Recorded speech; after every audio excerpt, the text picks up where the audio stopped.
Angel Viscarra with WeAreSC.com, coming from Cromwell Track and Field. And here we have a pretty loaded house today, guys. We've got Darrell Rideaux, Garry Paskwietz, and Greg Katz. All of WeAreSC.com's team was out here on hand for, I wouldn't call it USC's spring game, more of kind of a final practice for the spring.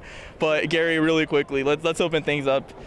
Obviously a very transitional feeling this offseason. You know, the departure of Sam, Rojo, Deontay, a lot of question marks.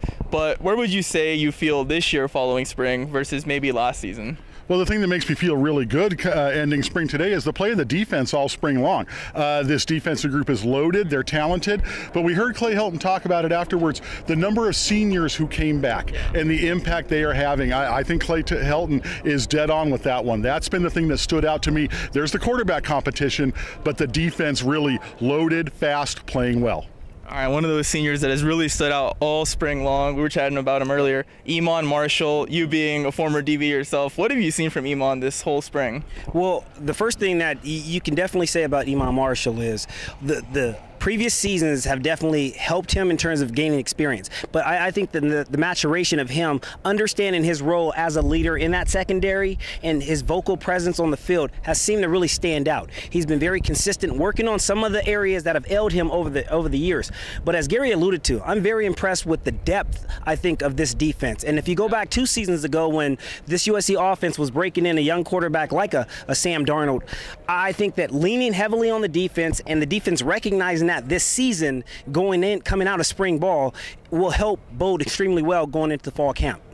All right, you talk about depth on the defensive side, Greg. One of the guys I know has really stood out in your eyes has been Porter Gustin all spring long. What have you seen from him? I mean, obviously when you look at him, he looks like he has a career in the WWE after this, but what have you seen from him on the field as a linebacker? Well, you know, I thought they greatly missed him last year at the end of the season. And from my perspective, he is a man. He's NFL ready. If he can stay healthy, the leadership qualities won't shock me if he's a captain on this team. I think he should be, actually. But he's going to set the tone because of the way he plays and because of his aggressiveness and dedication. All right, entering this spring, the biggest question, of course, was the signal caller slot for USC. At the beginning of camp, Clay Helton kind of shut all his media guys down, letting us know that there was going to be no official decision made yet. But Garry, really quick, what kind of healthy steps do you think these quarterbacks took in the spring? I think here at the end, the last week and a half, we did see some stuff that makes you say, okay, and it happened in the scrimmage last week, and it happened today where you saw some runs from the quarterbacks. You saw them getting the ball to the running backs and the tight ends, because Angel, I don't see this being a big strike offense right now.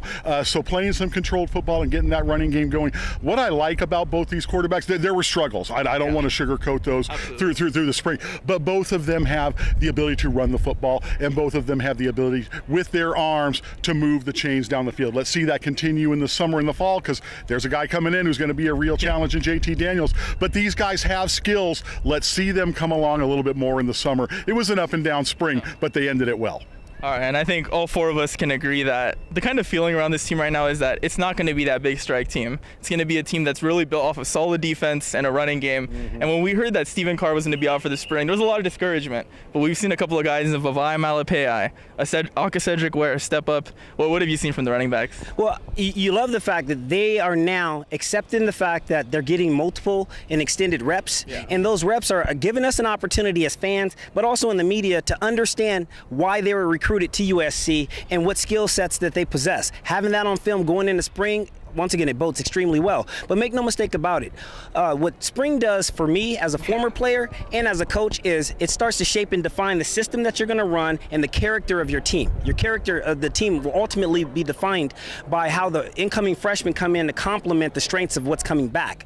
But if this team is built off a strong defense and a running game, hey, there was a few coaches in the past that made a lot of success in using that same formula, a la McKay. All right, and we love talking about the skill positions. We love talking about the edges, the running backs, but ultimately this game comes down to the big uglies, the guys on the offensive line, defensive lines. Greg, really quickly, who stood out to you in the trenches this spring? Well, I think Chumadoga got better. I think Voorhees stepped it up. They had some center exchange problems, which have to be corrected, but I think we all figure that Toa Lobendon is going to be the starting center when it's all said and done. I thought there was improvement from Clayton Johnson. The thing I gleaned from it, the defensive players all said the offensive line is really good. I think the question mark I have personally is we all know it's not going to be a big strike team, at least on the outset. Can the team really drive the ball 70 yards, 60 yards, so that maybe they don't score 45 points a game, but they can score, within the 30s, and then let the defense. I think the jury, for me, is still out on whether they can scheme-wise control the line of scrimmage offensively, because if they're going to win, especially against Stanford and Texas, they're going to need the running game to be really a power running game.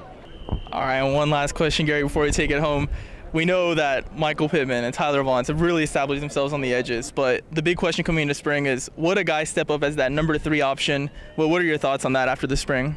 We're seeing Velus Jones begin to make that step. Boy, he looked good in the scrimmage last week and in a couple other practices. He's that deep threat, Angel. He's the guy, get him on a fly sweep, carrying the ball, that speed to get to the outside. But really, we haven't had a true deep threat getting behind the defense in a while. And Helton talked about he's a different body frame than the other receivers, so he really does fit that.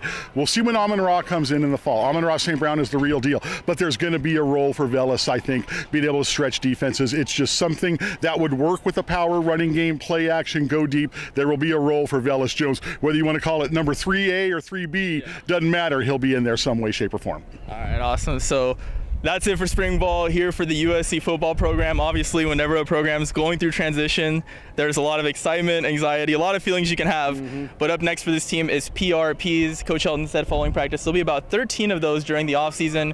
So we here at WeAreSC.com will be sure to get you as much information as possible on all those PRPs. And we'll see how things look once JT Daniel steps here on the USC campus. So for all these guys, too many guys to name, Darrell, Angel, Gary, and Greg Katz, WeAreSC.com coming to you from Cromwell Field here on the USC campus.